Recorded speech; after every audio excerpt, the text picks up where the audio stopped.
ఈ విశ్వం ఆవిర్భవించక ముందే ఉన్న శక్తి ఈ విశ్వం లయమయ్యాక కూడా మిగిలే తత్వం.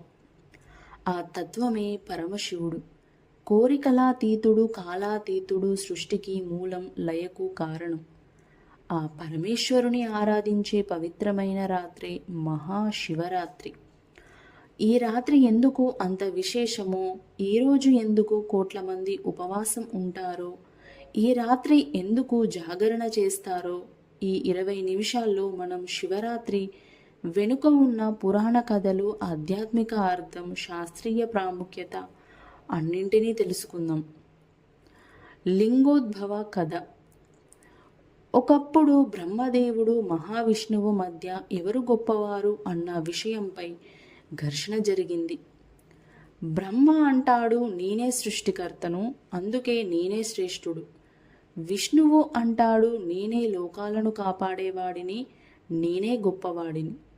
ఆ వాదన తీవ్ర స్థాయికి చేరింది. అప్పుడే ఆకాశం చీలిపోయినట్టు ఒక అనంతమైన అగ్నిస్తంభం ప్రత్యక్షమైంది. ఆ అగ్నిస్తంభానికి అది కనిపించలేదు, అంతం కనిపించలేదు. భయంతో, ఆశ్చర్యంతో బ్రహ్మ విష్ణువులు నిలిచిపోయారు. విష్ణువు వరాహ రూపం ధరించి ఆ అగ్నిస్తంభం అడుగు వరకు వెతుక్కుంటూ వెళ్ళాడు. బ్రహ్మ హంసరూపం ధరించి ఆకాశం వైపు ఎగిరాడు. కానీ ఎంత ప్రయత్నించినా ఆదియూ కనబడలేదు, అంతమూ కనబడలేదు. చివరకు వారికి అర్థమైంది, ఈ అగ్నిస్తంభం ఏ దేవుడిది కాదు, ఇది పరబ్రహ్మ స్వరూపం. అప్పుడు ఆ అగ్నిస్తంభం నుండి పరమేశ్వరుడు ప్రత్యక్షమయ్యాడు. అహంకారాన్ని విడిచిపెట్టి బ్రహ్మ విష్ణువులు శివుణ్ణి నమస్కరించారు. ఆ అగ్నిస్వరూపమే ఈరోజు మనం పూజించే శివలింగం. ఈ సంఘటన జరిగిన పవిత్ర రాత్రి మహాశివరాత్రి. పార్వతీదేవి తపస్సు. శివుడు వైరాగ్యమూర్తి, ధ్యానంలో లీనమై ఉండేవాడు. పార్వతీదేవి హిమవంతుని కుమార్తె, శివునినే తన భర్తగా కోరుకుంది. కానీ శివుడు లోక సంబంధాలకు అతీతుడు. అయినా పార్వతీదేవి వెనుకడుగు వేయలేదు. అరణ్యంలో కఠోర తపస్సు చేసింది. ఎండలో, వర్షంలో, మంచులో ఆమె సంకల్పం మారలేదు. ఆమె తపస్సు తీవ్రతతో దేవతలు కూడా ఆశ్చర్యపోయారు. చివరకు పరమేశ్వరుడు ఆమె ముందు ప్రత్యక్షమయ్యాడు. ఆమె భక్తిని, త్యాగాన్ని చూసి ఆమెను తన భార్యగా స్వీకరించాడు. శివపార్వతుల వివాహం జరిగిన పవిత్ర సమయం కూడా మహాశివరాత్రే అని శివుడు పురాణాలు చెబుతున్నాయి.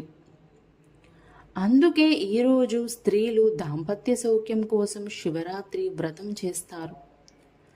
బిల్వపత్ర కథ. ఒక వేటగాడు అడవిలో వేటకు వెళ్ళాడు. చీకటి పడిపోయింది, దారి తప్పిపోయాడు. భయంతో ఒక చెట్టు మీదకు ఎక్కాడు. ఆ చెట్టు బిల్వ వృక్షం.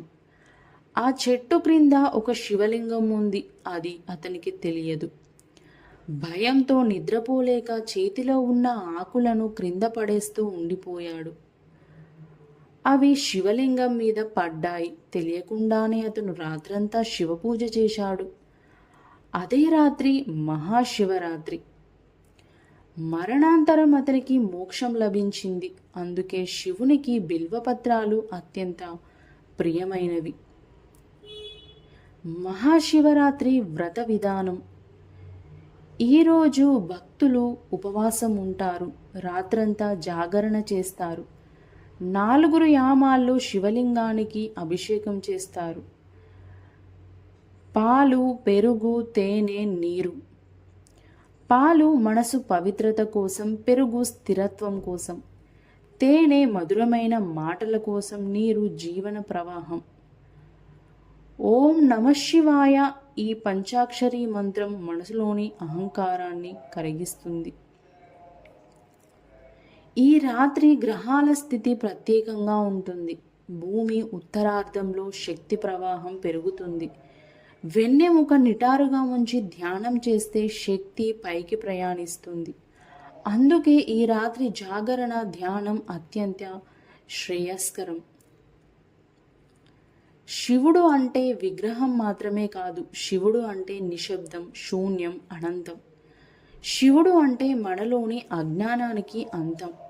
ఈ మహాశివరాత్రి మన కోరికల కోసం మాత్రమే కాదు, మనలోని కోపం, అహంకారం, భయం, అజ్ఞానం, వాటిని దహించమని శివుణ్ణి ప్రార్థించండి. ఒక్కసారి మనసారా జపించండి. ఓం నమ శివాయ, ఓం నమ శివాయ, ఓం నమ శివాయ.